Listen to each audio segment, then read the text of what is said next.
주께 찬양.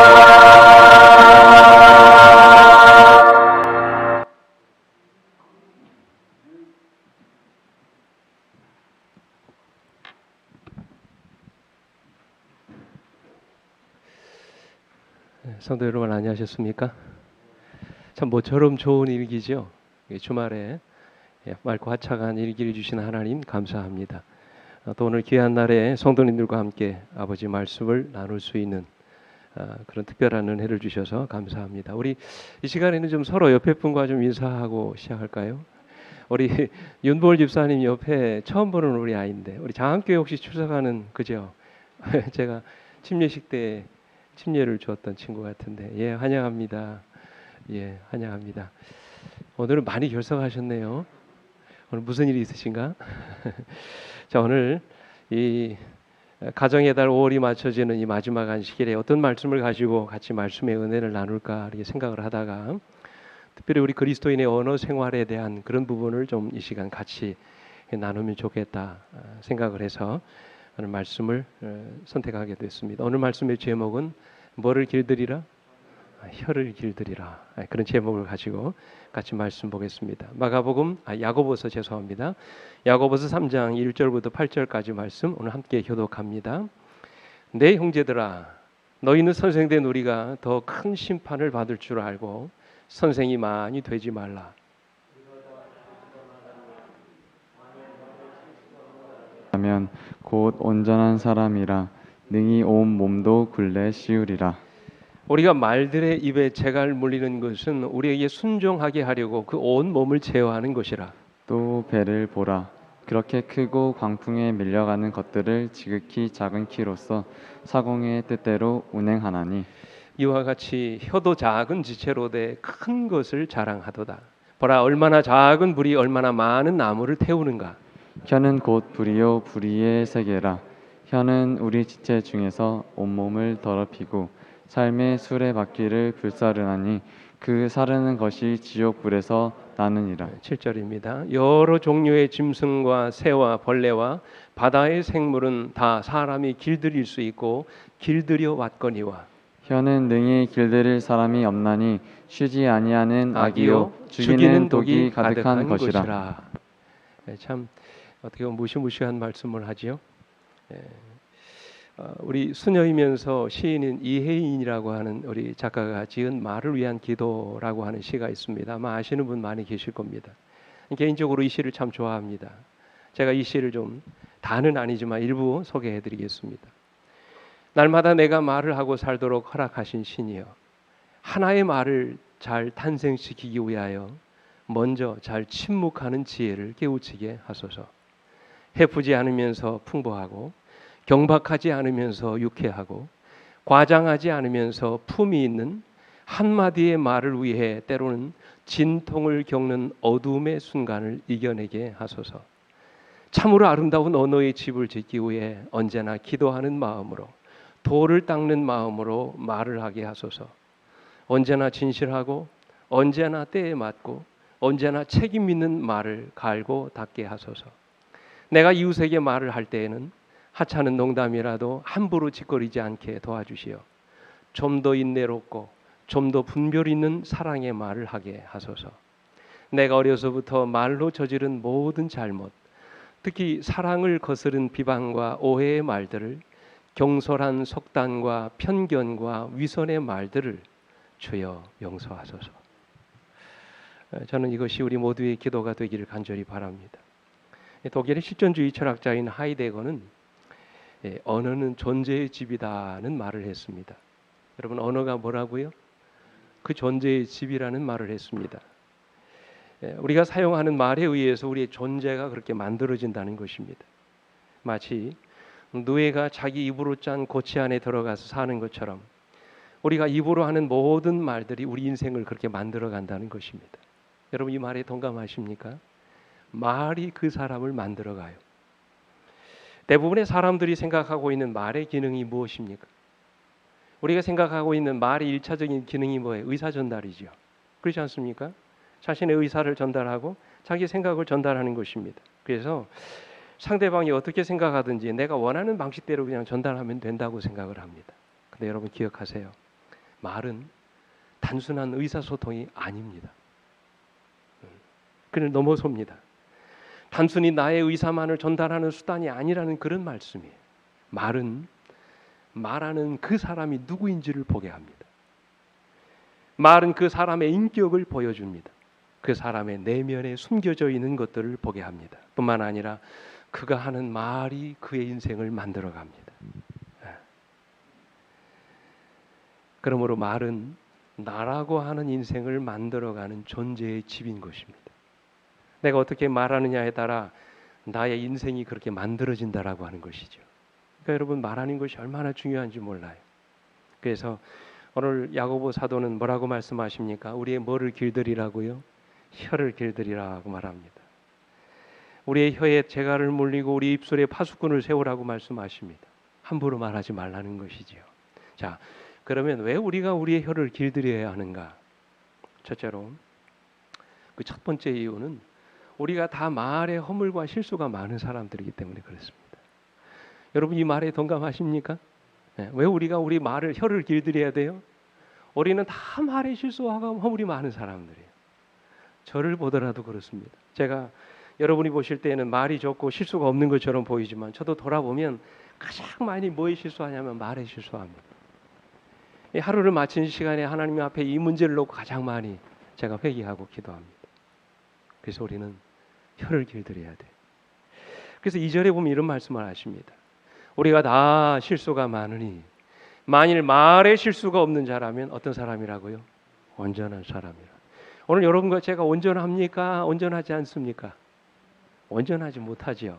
그러므로 우리는 뭐 할 수밖에 없는 존재예요? 말에 실수하고 허물이 있는 사람이 될 수밖에 없다는 그런 말입니다. 그래서 1절에 뭐라고 말합니까? 내 형제들아 너희는 선생된 우리가 더 큰 심판을 받을 줄 알고 뭐가 되지 말라? 선생이 왜 선생이 되지 말라고 하나요? 여러분 유대인들에게 있어서 선생은 가장 많은 존경을 받는 사람이었어요. 탈무드에 보면 부모와 선생이 빠지면 랍비가 빠지면 랍비를 먼저 끄집어내라고 그랬어요.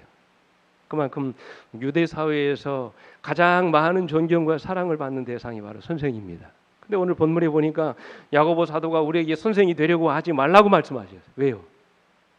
선생이 되면 뭐를 많이 합니까? 말을 많이 해요. 큰 심판을 받을 줄 알고 선생이 많이 되려고 하지 말라고 그랬어요. 왜요? 말을 많이 하면 그만큼 뭐가 많기 때문입니까? 실수가 많기 때문이라는 것이죠. 어쨌든 우리가 하는 말 속에 실수와 허물이 많은 것이 사실입니다. 그렇기 때문에 우리의 혀를 길들여야 되는 것입니다. 우리의 혀가 실수하지 않도록 우리의 입에 때로는 재갈을 물려야 합니다. 그런 얘기가 있습니다. 제가 우스갯소리로 들으십시오. 두 아들을 둔 아버지가 있었습니다. 근데 아버지가 갑자기 의식불명이 되어버렸어요. 그런 일이 있지 않습니까? 일하다가 갑자기 아침에 그냥 쓰러져 버리셨어요. 깜짝 놀란 아들이 이제 아버지를 부둥켜 안고 막 흔들어 깨웁니다. 의식이 돌아오지 않는 거 어떻게 합니까? 누구 불러야 돼요? 의사를 불러야 합니다. 그래서 둘째 동생에게 빨리 가서 의사를 데려오라고 막 그랬어요. 동생이 황급히 나가서 의사 선생님을 부르러 갔습니다. 근데 어찌된 일인지 아무리 기다려도 동생이 오지 않는 것입니다. 요즘같이 119가 있으면 그냥 곧바로 올 텐데 동생이 오지 않는 것입니다. 올 시간이 지났는데도 동생이 오지 않는 거예요. 그래서 형이 답답한 마음에 아버지를 이렇게 부둥켜 안고 뭐라고 했냐면 도대체 이놈이 죽은 거야 산 거야 그랬어요. 근데 그 순간에 아버지 의식이 돌아온 거예요. 그래서 아버지가 큰아들이 하는 말을 듣고 충격을 받아서 숨을 거두셨다는 그런 얘기예요. 웃자고 한 말입니다만 우리가 살다 보면 내 의도와는 상관없이 상대방이 오해하는 경우들이 참 많습니다. 그렇기 때문에 우리는 신중하게 말을 해야 합니다. 말하기 전에 몇 번 생각하라고 그랬어요? 10번 생각하고 말을 하라고 그럽니다. 이 말을 들을 때 상대방이 어떤 기분이 들지를 생각하고 말을 하라. 그렇게 말씀을 하십니다. 그래서 오늘 3절에 보면 같이 한번 읽어볼까요? 시작. 우리가 말들의 입에 재갈을 물리는 것은 우리에게 순종하게 하려고 그 온 몸을 제어하는 것이라 그랬어요. 여러분 왜 우리가 이 말의 입에 재갈 지금 사진에 보이시죠? 이 재갈을 물리는 이유가 뭐예요? 온 몸을 제어하기 위함이라고 말씀하셨어요. 이 재갈을 물리지 않으면 말이 주인의 말을 듣지 않습니다. 그래서 말을 통제하려면 먼저 그 입을 통제해야 돼요. 우리 사람도 마찬가지라는 거죠. 우리 자신을 통제하려면 먼저 우리가 하는 뭐를 통제할 수 있어야 된단 말이에요. 입을 통제할 수 있어야 된다는 것이죠. 아무렇게나 말하도록 내버려 두어서는 안 된다는 것입니다. 그렇게 되면 사람을 통제할 수 없게 됩니다. 결국에는 자기 기분 내키는 대로 함부로 말하다가 수많은 사람들에게 상처와 아픔을 남기고 마는 참 그런 불행한 인생이 되기 쉽다는 그런 말입니다. 그래서 야고보 1장 26절에 같이 읽어볼게요. 시작. 누구든지 스스로 경건하다 생각하며 자기 혀를 제갈 물리지 아니하고 자기 마음을 속이면 이 사람의 경건은 헛것이라 그랬어요. 함부로 말하면 아무리 경건한 사람도 헛것이라고 말씀하셨어요. 제가 아는 한 집사님이 어린 시절에 어머님으로부터 상처받은 이야기를 해주셨어요. 이 위로 언니들이 두 분 계셨는데 얼마나 언니들이 공부를 잘하시는지 시험 봤다 하면 100점을 맞는다는 거예요. 근데 이 집사님이 좀 공부를 좀 못하셨나 봐요. 그래서 그런 언니들에 치여서 항상 어머니로부터 무시를 당하고 인정을 받지 못했답니다. 그게 한이 된 거예요. 그래서 자기도 언니들처럼 열심히 공부해서 좀 엄마에게 인정을 받아야 되겠다 생각하고 열심히 공부했답니다. 그래서 80점을 맞았어요. 그리고는 80점 맞은 그 성적표를 가지고 어머니께 보여드렸답니다. 그때 어머님이 하시는 말씀이 고작 80점이냐 그러더래요. 자기는 열심히 했는데. 그 다음 시험에는 이를 악물고 이분이 열심히 공부했답니다. 그게 90점을 맞았대요. 여러분 이 정도면 많이 맞은 거 아니에요? 격려해주고 칭찬해주면 어떻습니까? 그랬더니 어머님이 하시는 말씀이 이제야 90점 맞았니? 그러더래요. 화가 났습니다. 그래서 다음번에는 죽기 살기로 공부하셨대요. 이분이. 그게 드디어 100점을 맞으셨답니다. 그리고는 그 성적표를 가지고 어머니께 자랑하듯이 내 보여드렸더니 어머니 하시는 말씀이 이번 시험이 쉬웠나 보구나 그러더래요. 사실 있는 말이에요. 네. 지금까지 그 말이 이 집사님의 마음에 상처로 남아있다는 것입니다. 여러분 칭찬해주면 안 됩니까? 잘했다고 등 한번 두들겨주면 안 되나요? 참 어떻게 보면 우리가 말을 할 줄 모르는 것입니다. 이 말 때문에 상처를 받고 그것이 한이 돼가지고 제 어머니 돌아가셨는데 지금도 그것이 상처로 남아있다는 그런 이야기예요. 그래서 영감의 글은 이렇게 말씀하십니다. 같이 읽어보지요. 시작. 언어의 재능은 부지런히 수련해야 할 달란트 가운데 하나이다. 하나님께 받은 우리의 모든 달란트 가운데 언어의 달란트보다 더 큰 축복이 되는 것은 없다 그랬어요. 그래서 여러분 이 언어의 달란트는 우리가 어떻게 단련해야 된다고요? 부지런히 수련해야 된다고 말씀을 하셨어요. 왜냐하면 이 언어의 축복만큼 하나님이 우리에게 주신 더 큰 축복이 없다고 말씀을 하셨어요. 이어지는 말씀 보십시오. 우리가 말할 때 쾌활하게 말하고 순결하고 정확하게 말할 뿐 아니라 그 다음 말씀 보십시오. 어떻게 해요? 친절하고 예절 있게 말하도록 어떻게 길러야 한다? 습관을 길러야 한다 그랬어요. 습관을 길러야 한다. 그래서 바울은 어떤 말씀을 하셨냐면 같이 읽습니다. 오늘 많이 같이 읽겠습니다. 골로새 4장 6절에 시작. 너희 말을 항상 은혜 가운데서 소금으로 맛을 냄과 같이 하라. 그리하면 각 사람에게 마땅히 대답할 것을 알리라 그랬어요. 여러분 우리가 말할 때 어떻게 하라고요? 무엇으로 맛을 내는 것처럼 하라고요? 소금으로 맛을 내는 것처럼 하라. 이게 어떻게 말하는 것입니까? 여러분 간이 없는 이 음식에 소금이 들어가면 뭐 할 맛이 납니까? 먹을 맛이 나지요. 그렇지 않습니까? 마찬가지로 우리가 말을 할 때 그 듣는 사람들이 살 맛이 나게 말하라는 말이에요. 예? 우리가 하는 말을 듣는 사람들이 삶의 용기를 얻고 희망을 얻도록 좀 들을 맛이 나도록 그렇게 말하라는 말이에요. 에베소 4장 29절에도 보면 무릇 더러운 말은 너 입 밖에도 내지 말고 오직 덕을 세우는 데 소용되는 대로 선한 말을 하여 뭐라고요? 듣는 자들에게 은혜를 끼치게 하라 그랬어요. 그래서 우리가 주목해야 될 말씀은 듣는 자들입니다. 예. 우리가 하는 모든 말들이 듣는 자들에게 은혜가 되어야 한다는 말씀이에요. 말하는 사람이 아닌 듣는 자들이 마음의 위로를 받고 감동을 받을 수 있는 그런 말을 해야 된다는 말이에요. 여러분 어떻게 이런 일이 가능할까요? 어떻게 우리가 말할 때마다 듣는 사람들이 은혜를 받고 감동을 받는 그런 말을 할 수 있습니까? 우리 영감의 글에 보시기 바랍니다. 이렇게 말씀하셨어요. 그대들은 말의 선물을 어떻게 활용하고 있는가? 말은 보세요. 현저한 능력을 발휘한다. 사단은 할 수만 있으면 그를 섬기는데 혀가 바쁘게 사용되도록 할 것이다. 그 다음 말씀. 우리는 제어하기 힘든 그 지체를 뭐 할 수 없다? 통제할 수 없다. 제가 다시 말씀드리겠습니다만 이것을 여러분 가슴속에 넣어두십시오. 우리는 제어하기 힘든 그 지체를 뭐 할 수 없다? 통제할 수 없다. 하나님의 은혜가 우리의 유일한 희망이다. 그랬어요. 네. 우리 마음 안에 하나님의 은혜가 임하셔야 된다는 것입니다. 하나님의 은혜가 우리의 입술과 마음에 거룩한 성령의 기름을 부어 주셔야만 우리는 듣는 자들에게 은혜를 끼칠 수 있는 그런 말을 할 수 있다는 그런 말씀이에요. 그래서 이사야 선지자는 그 하나님께 이렇게 기도했습니다. 주 여호와께서 학자들의 혀를 내게 주사 나로 권고한 자를 말로 어떻게 도와줄 줄을 알게 하시고 그랬어요. 저는 이것이 우리 모두의 기도가 되어지기를 주님의 이름으로 축원합니다. 하나님이 정말 우리에게 학자의 혀를 주사 권고한 자들을 어떻게 말로 도와줄 줄을 알게 하셔야 합니다. 그래서 우리가 하는 말을 듣는 자들을 통해서 은혜를 받고 감동을 받게 해야 합니다. 저는 여러분에게 호소합니다. 하나님이 우리 입에 재갈을 물리시고 매일같이 선한 말을 할 수 있는 능력을 주시라고 기도하시는 그런 여러분과 제가 되기를 간절히 바랍니다. 하나님이 우리의 혀를 길들이시고 독한 말을 품어내지 않도록 매 순간마다 내 혀를 다스려 주시라고 기도하는 여러분과 제가 되길 간절히 바랍니다.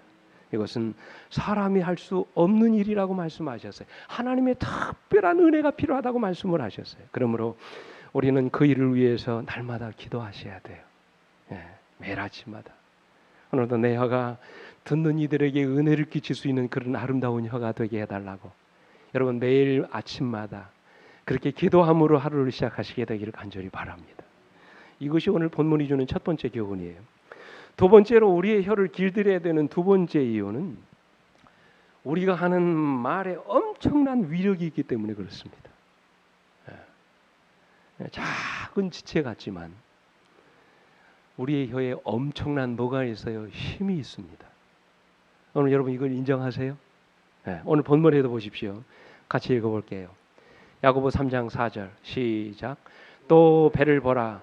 그렇게 크고 광풍에 밀려가는 것들을 지극히 작은 키로서 사공의 뜻대로 운행하나니라고 그랬어요. 여러분 배가 아무리 커도 저거 보세요. 뭘로 움직여요? 이 작은 키 하나로 움직이는 것입니다. 조종관을 잡은 이 배를 항해하는 항해사가 가고 싶은 대로 키를 돌리면 그렇게 움직여지는 것입니다. 마치 우리 혀가 그와 같다는 말이지요. 5절에도 보십시오. 이와 같이 혀도 작은 지체로 돼 큰 것을 자랑하도다. 보라 얼마나 작은 불이 얼마나 많은 나무를 태우는가. 아주 작은 불씨가 엄청나게 많은 나무를 태우는 것처럼 말이 가진 위력은 대단하다는 것이죠. 마치 혀가 우리 몸에 작은 보잘것없는 지체처럼 보이지만 우리 몸 전체를 움직이는 것처럼 그것이 우리 삶에 끼치는 영향력은 대단하다라고 하는 것입니다. 오늘 여러분들에게 다시 한번 말씀드립니다. 말은 단순히 의사소통의 수단이 아닙니다. 말의 위력이 보이지 않는다고 해서 말하는 것을 사소하게 여기지 않게 되기를 간절히 바랍니다. 말은 상상할 수 없는 위력을 가지고 있어요. 마치 태양의 에너지가 수많은 생명체들을 살아 움직이게 하듯 우리가 하는 말도 우리의 모든 운명과 환경을 변화시키고 움직이게 하는 능력이 있다는 사실이에요. 여러분 성경이 그 말씀을 하지 않아요? 실제로 하나님이 천지와 만물을 창조하실 때에도 보이는 재료로 사용하신 것이 아니에요. 보이지 않는 하나님의 말씀으로 천지와 만물을 창조하셨다고 말씀하셨어요. 빛이 있으라 말씀하시니 빛이 있었습니다. 궁창이 있으라 말씀하시니 궁창이 생겼어요. 천하의 물이 한 곳으로 모이고 묻이 드러나라 말씀하시니 그렇게 됐다고 말씀하셨어요. 온 우주 만물이 하나님의 말씀으로 생명을 얻고 움직이고 살아나게 된 것입니다.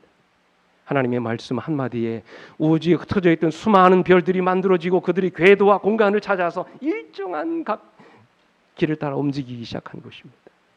하나님의 말씀이 이 모든 것에 생명의 기운을 불어넣으신 것입니다. 그리고 하나님은 이 말씀의 권능을 당신 혼자 가지고 계신 것이 아니라 그 말씀의 능력을 누구에게 주셨어요? 우리에게 주셨어요. 그죠? 하나님이 자기 모양과 형상대로 우리 인간을 빚어 만드시고 하나님이 가지고 계신 그 말씀의 능력을 누구에게 주셨어요? 우리 인간에게 주셨어요. 제 말이 아닙니다, 여러분. 마가복음 11장 14절 보십시오. 이게 무슨 얘기입니까? 우리 예수님께서 마가복음 11장에 보면 길 가던 길가 옆에 무화과나무 잎만 무성한 그 나무 열매가 없는 그 나무를 보고 어떻게 하셨습니까? 저주하시지요. 14절에 보면 이제부터 영원토록 사람이 내게서 열매를 따먹지 못하리라 말씀하셨어요. 근데 그 이튿날 가다 보니까 정말로 그 무화과나무가 어떻게 했다고 그랬어요? 뿌리채 말라 죽었다고 그랬어요. 그래서 이 모습을 보고 제자 베드로가 주님에게 말합니다. 랍비여 보소서, 저주하신 무화과나무가 말랐나이다. 그래요. 그때 여러분 주님이 하신 유명한 말씀이 있죠.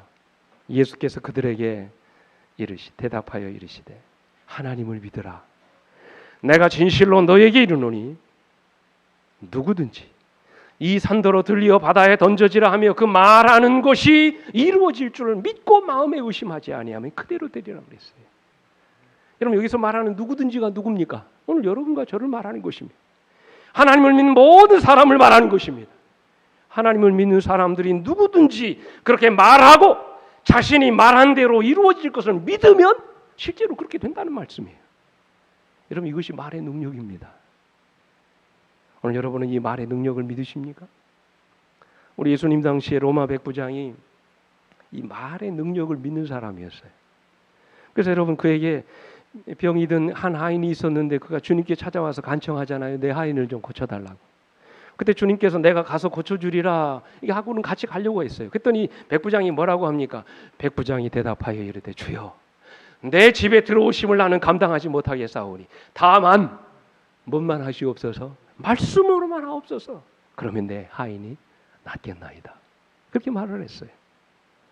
여러분 이 백부장은 온 우주 만물이 주님의 말씀에 의해 지배를 받을 뿐만 아니라 자신의 하인도 주님의 말씀 한마디에 고침을 받을 수 있다는 사실을 믿은 것입니다. 이 믿음이 죽어가는 하인의 병을 낫게 한 것입니다. 그렇습니다 여러분. 이처럼 말에는 굉장한 능력이 있습니다. 죽은 자도 살리고 병든 자도 고치는 능력이 있는 것입니다. 그래서 잠언 18장 21절에 보면 뭐라고 말씀하셨어요?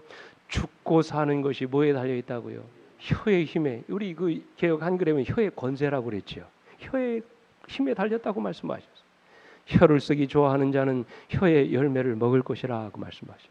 여러분 기억하세요. 중요한 것은 우리가 일단 말을 하게 되면 그 말을 들은 사람이 그 말의 지배를 받게 된다는 거예요.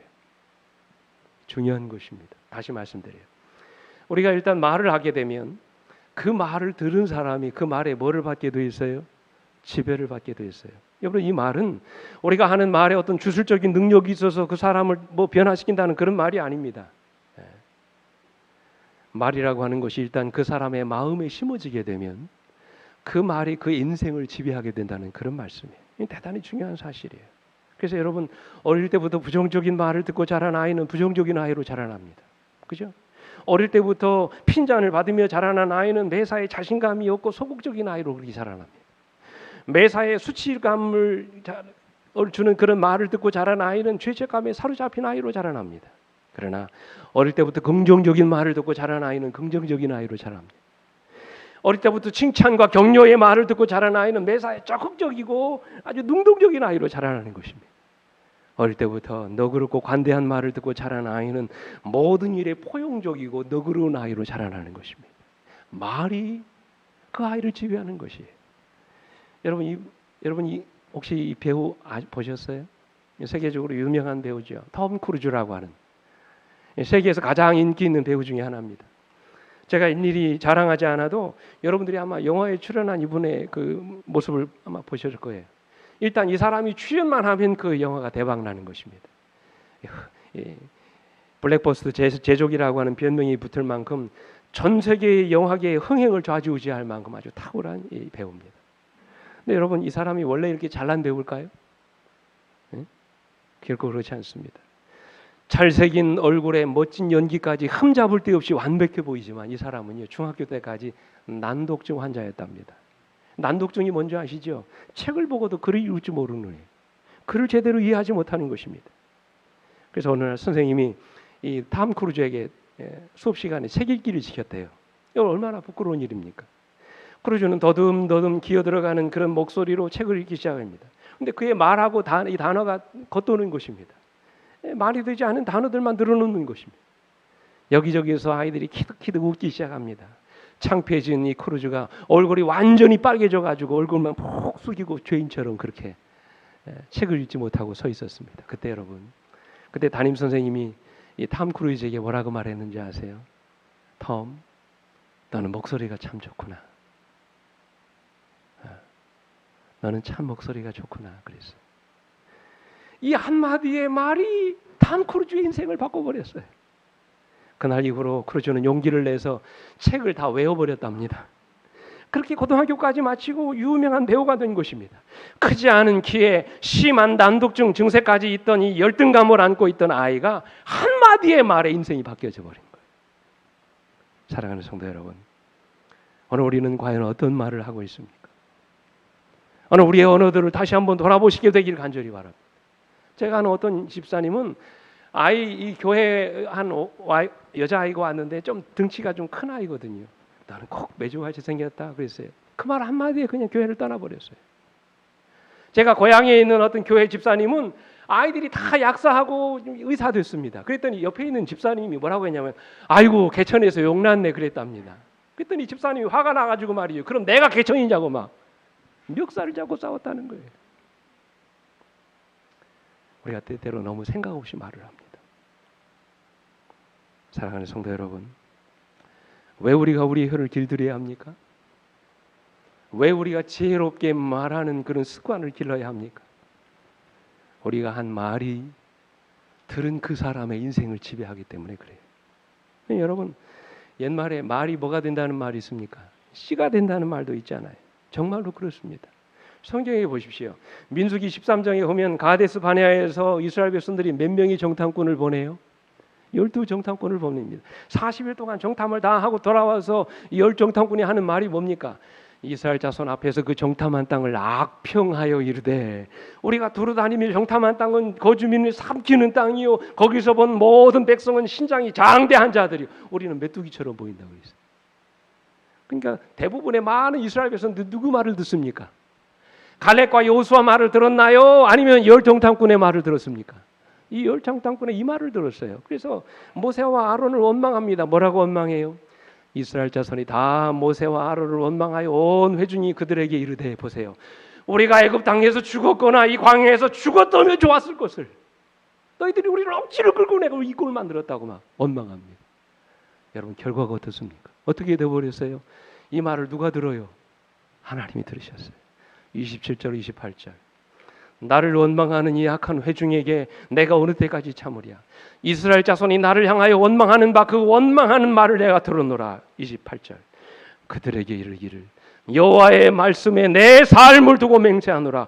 너희 말이 내 귀에 들린 대로 내가 너희에게 행하리라. 그랬어요. 그리고 그들이 말한 그대로 이루어지게 하셨어요. 한마디로 그들이 말한 대로 되게 하신 것입니다. 그들 가운데 한 사람도 가나안 땅에 들어가지 못했습니다. 그래서 그들이 말한 대로 그들이 다 어디서 죽었어요? 광야에서 죽었어요. 사랑하는 우리 성도 여러분, 오늘 여러분에게 호소합니다. 어떤 상황에서도 항상 긍정적인 말을 하시게 되길 간절히 바랍니다. 아무리 절망적인 환경 가운데서도 희망을 말할 수 있는 여러분과 제가 되길 간절히 바랍니다. 상처받고 고통 중에 있는 사람들에게 위로와 용기를 주는 그런 말을 할 수 있는 여러분과 제가 되기를 간절히 바랍니다. 나를 힘들게 하고 때로는 나를 지치게 만드는 사람을 만날지라도 언제나 그에게 화해와 용서의 말을 할 수 있는 우리 모두가 되기를 간절히 바랍니다. 때로는 소외되고 외로움에 빠져있는 사람들에게 따뜻한 격려와 칭찬의 말을 아끼지 않은 그런 여러분과 제가 되기를 간절히 바랍니다. 어떤 형편과 처지에서도 항상 하나님께 감사하고 찬양하는 그런 말을 할 수 있는 여러분과 제가 되기를 주님의 이름으로 축원합니다. 마지막으로 우리의 혀를 길들여야 되는 마지막 세 번째 이유는 우리가 어떻게 말하느냐에 따라서 전혀 다른 결과가 나오기 때문에 그래요. 여러분 이걸 인정하십니까? 그죠? 우리가 어떻게 말하느냐에 따라 그 말이 축복이 되기도 하지만 저주가 되기도 합니다. 우리가 말하느냐에 따라 그 말이 복이 되기도 하지만 뭐가 되기도 합니까? 독이 되기도 합니다. 우리가 하는 말, 어떻게 말하느냐에 따라 그 말이 위로가 되기도 하지만 상처가 되기도 합니다. 우리가 어떻게 말하느냐에 따라 그 말이 희망이 되기도 하지만 절망에 빠지기도 합니다. 이를 가리켜서 언어학자들은 말의 이중성이라고 말합니다. 말에는 순기능만 있는 것이 아니라 무엇도 있어요? 역기능도 있어요. 그래서 우리가 어떻게 말하는 것은 중요한 것입니다. 오늘 본문에도 보십시오. 같이 읽어볼까요? 야고보 3장 9절로 11절 시작. 이것으로 우리가 주 아버지를 찬송하고 또 이것으로 하나님의 형상대로 지음받은 사람을 저주하나니 한 입에서 찬송과 저주가 나오는도다. 내 형제들아 이것이 마땅하지 아니하니라. 샘이 한 구멍으로 어찌 단물과 쓴물을 내겠느냐. 그래서 똑같은 입이지만 똑같은 혀지만 우리가 어떻게 말하느냐에 따라 전혀 다른 결과가 나올 수 있다는 그런 말씀이에요. 극단적인 예가 유고슬라비아에서 일어났습니다. 유고슬라비아의 한 작은 시골 마을 천주교였습니다. 이 성당에서 신부가 이제 미사를 끝내고 그 미사 마칠 때마다 그 사람들은 뭐를 나눕니까? 성찬 떡과 포도즙을 나눕니다. 나누는데 신부 여러분 쫓아다니면서 이 떡하고 포도즙 이렇게 들고 다니는 아이 있잖아요. 조그만 아이 복사라고 그러지 않습니까? 전문 용어로. 이 복사로 봉사하던 아이가 그만 잔을 떨어뜨려가지고 포도주 잔이 떨어졌어요. 그랬더니 그 자리에서 신부님이 아이 뺨을 때렸습니다. 다시 오지 마 그랬어요. 화가 났으니까. 그 아이가 커서 바로 유고슬라비아의 티토라고 하는 그 유명한 독재자가 됐어요. 철저한 무신론자가 됐어요. 하나님을 보이하고 수많은 사람들에게 공산주의 혁명을 쇠뇌시켰던 악명 높은 독재자가 되어버렸어요. 말대로 된 것입니다. 근데 똑같은 시대에 스코틀랜드에서 똑같은 일이 일어났습니다. 미사를 집전하던 이 신부를 뒤따라가던 복사 이 아이가 똑같이 이 포도주 잔을 떨어뜨렸어요. 그랬더니 그 신부가 이 어린아이의 머리를 쓰다듬으면서 그렇게 말합니다. 너는 커서 신부가 되겠구나 그랬어요. 그랬더니 여러분 이 아이가 바로 그 유명한 폴턴 쉰이라고 하는 유명한 신부입니다. 그리스도라면 어떻게 사실까라고 하는 유명한 책을 지은 아주 이 천주교에서 굉장한 영성가가 됐습니다. 예. 그러면 여러분 우리가 어떻게 말하느냐 하는 건 대단히 중요합니다. 제가 예전에 아침 운동을 하러 이렇게 다닐 때 가게 되면 개 2마리를 키우는 집이 있었습니다. 시골집인데. 근데 그 집을 지나갈 때면 언제나 사납게 생긴 이 개가 말이죠. 으르렁거리면서 뭐를 물어뜯냐면 자기 밥그릇을 물어뜯어요. 얼마나 심하게 물어뜯냐면 그 밥그릇이 다 울퉁불퉁하게 될 때까지 막 물어뜯습니다. 저는 처음에 개가 항상 밥그릇을 물어뜯는 줄 알았어요. 그랬더니 나중에 알고 봤더니 평상시에는 가만히 있습니다. 그러다가 뭐만 지나가면 사람만 지나가면 으르렁 그러면서 이렇게 밥그릇을 물어뜯습니다. 저는 이 밥그릇을 물어뜯는 것이 개의 습관이 된 것을 제가 알았어요. 여러분 기억하세요. 말도 습관입니다. 말도 습관이에요. 항상 부정적이고 비판적인 말을 하는 사람은 한번 들어보세요. 늘 말하는 게 부정적이고 비판적입니다. 그러나 언제나 긍정적이고 희망적인 말을 하는 사람은 항상 긍정적이고 희망적인 말을 합니다. 제가 오늘 죄송합니다. 제 얘기를 많이 해서 한 번은 병원에 입원해 갔는데 이분이 건강검진 받으러 갔다가 갑자기 뭐가 나가지고 말이죠. 나와가지고 뭐 그 치료해야 된다고 해가지고 입원을 하셨어요. 제가 방문 갔더니 당황해 하시더니 참 고마워하세요. 제가 얼마나 아프시냐고 고생이 많으시다고 이렇게 말씀을 여쭤봤더니 이분이 그래요. 말도 마십시오. 내가 얼마나 아픈지 여기도 아프고 저기도 아프고 저기도 아프고 여기도 아프고 내 온 몸이 만신창이가 됐다고 막 그런 말씀하세요. 보세요. 하는 말이 다 뭐예요? 부정적이에요. 제가 그랬습니다. 그래도 감사하세요. 응? 얼마나 감사합니까? 더 나빠지기 전에 일찍 발견하게 하시고 이렇게 좋은 병원에서 의사 선생님 치료받게 하시고 더 감사한 것은 고쳐서 나올 수 있다는 병이 얼마나 감사합니까? 생각의 차이죠. 그래서 우리가 여러분 언어를 할 때에도 말을 할 때도 뭐가 필요합니까? 연습이 필요해요. 그러나 우리가 여러분 여기서 결론적으로 한 가지 잊지 말아야 될 것은 중요한 것입니다.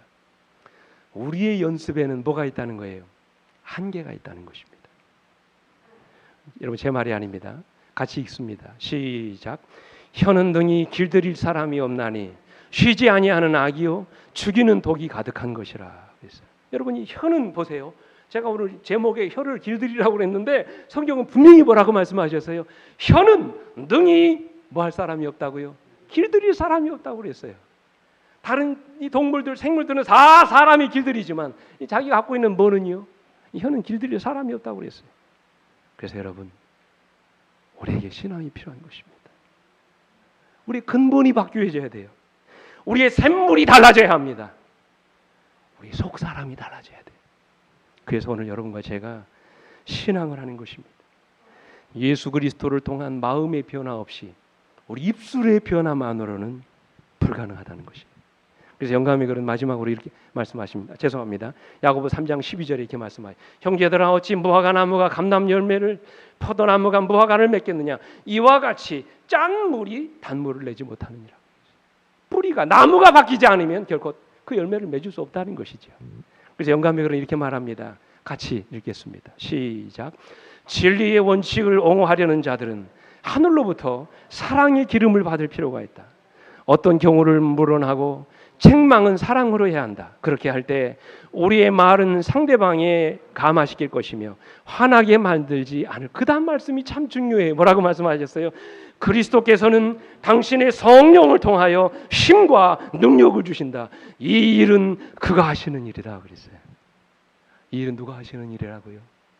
주님께서 성령을 통하여 우리 안에서 하시는 일이라고 말씀하세요. 예수 그리스도 안에서만 여러분 이 일이 가능하다고 말씀을 하세요. 한 이야기 드리고 말씀을 마치겠습니다. 혹시 여러분 이 책을 보셨습니까? 모든 것이 가능하다라고 하는 책인데요. 젠 브리커라고 하는 이 여자가 쓴 책입니다. 이분 보세요. 사지에 뭐가 없습니까? 다리가 없지요. 물구나무 쓴 거예요. 두 팔로. 안 보이십니까? 맨 위에는 없는 거예요. 자기 다리가. 태어날 때부터 두 다리 없이 태어난 것입니다. 심장도 대부분의 사람들은 왼쪽에 있는데 이 여자는 오른쪽에 있습니다. 그래서 이 산부인과 간호사들이 소스라치게 놀랐습니다. 그래서 의사가 이 아이는 얼마 있지 않아서 죽을 거라고 얘기했어요. 친부모는 미국 일리노이주 세일름이라고 하는 작은 병실에 누워있는 이 아이를 버렸습니다. 다른 데 입양시켜버렸어요. 근데 여러분, 하나님이 이 여인을 가장 안전한 것으로 인도하셨어요. 아주 신실한 그리스도인 부모에게 입양되도록 복을 주셨어요. 그리고는 이 신실한 이 그리스도인 가정에서 단 한 가지 원칙만 이야기했답니다. 어릴 때부터 뭐라고 하냐면 절대 너 입술에서 할 수 없다는 말을 하지 말라. 모든 게 할 수 있다. 그래서 이 아이에게 뭐를 가르치냐면 덤블링을 가르쳤습니다. 고개 넘는 거 있잖아요. 한번 나중에 찾아가서 한번 여러분 유튜브를 뒤져보십시오. 이 사지가 멀쩡하지 않은 이 여인이 얼마나 덤블링을 멋지게 넘는지. 공중고개사가 됐습니다. 파워 덤블링 주 챔피언이 됐어요. BBC 등 TV에 출연하는 유명인이 됐습니다. 사람들에게 감동과 희망을 전해주는 아주 탁월한 강연가가 됐어요. 쟤는 자신을 불구자로 여기지 않고 이 불구를 자신이 하나님이 주신 선물이라고 우리 믿었습니다. 이 여인이 한 유명한 말이 있습니다. 나는 나 자신을 장애인이나 불구자 또는 어떤 면에서는 외형적으로 결함이 있다고 여기지 않는다. 내가 못할 것은 아무것도 없다. 나는 날마다 내 몸에 대해서 감사한다. 만약 내가 다리를 가지고 태어났다면 이렇게 사람들에게 긍정적인 영향을 끼칠 특별한 기회가 주어지지 않았을 것이다. 이는 주님이 나를 통해서 일하시는 방법이다. 주님은 나의 독특함을 통해 일하신다. 나는 주님 안에서 모든 것을 할 수 있다. 여러분, 이 여인이 이렇게 자신의 한계와 더불어 싸워 이길 수 있었던 비결이 무엇입니까? 그녀의 믿음이었습니다. 그녀 안에 있는 예수 그리스도가 그녀로 하여금 장애를 넘어서 감사 인생을 살게 하신 것입니다. 이처럼 우리는 우리에게 능력 주시는 자 안에서 모든 것을 할 수 있게 되는 것입니다. 사랑하는 성도 여러분, 선한 말의 주인공이 되기를 원하십니까? 아름다운 언어의 소유자들이 되기를 원하십니까? 행복을 주는 말, 많은 사람들에게 용기와 희망을 주는 자로 살아가기를 원하십니까? 그렇다면 먼저 여러분 안에 예수 그리스도를 모실 수 있게 되기를 간절히 바랍니다. 주님의 언어로 우리가 말하고 그분의 마음으로 말할 수 있는 지혜를 주시라고 우리 주님께서 기도하는 자마다 여러분에게 능력을 주실 것입니다. 성령께서 여러분과 저의 입술에 핀 숯을 가지고 오셔서 우리 입술의 모든 더럽고 추한 말들을 제하여 주시고 우리가 하는 말을 통하여 듣는 자들이 은혜를 받을 수 있도록 우리 입술의 언어를 변화시켜 주실 줄 믿습니다. 그런 놀라운 기적을 경험하시는 우리 모두가 되기를 간절히 바라면서 말씀 마치겠습니다. 우리 그냥 제가 시간 때문에 기도하고 마치겠습니다. 아버지, 오늘도 이 가정의 달을 마치는 이 마지막 안식일, 우리 언어를 다시 한번 돌아볼 수 있도록 은혜 주셔서 아버지 감사합니다. 아버지, 우리를 받으시옵소서. 우리 연약하고 추한 입술 이제 주님 앞에 다 내려놓습니다. 아버지여, 우리의 입술을 주님의 거룩한 핀수스로 아버지 거룩하게 구별해 주시옵소서. 그래서 우리의 입술을 통하여 늘 선한 말, 아름다운 말, 용기를 주는 말, 희망을 주는 말, 그리고 듣는 자들에게 은혜를 끼칠 수 있는 감동의 말을 하게 해 주시옵소서. 사랑이 많으신 우리 구주 예수 그리스도의 이름으로 간절히 기도드립니다. 아멘.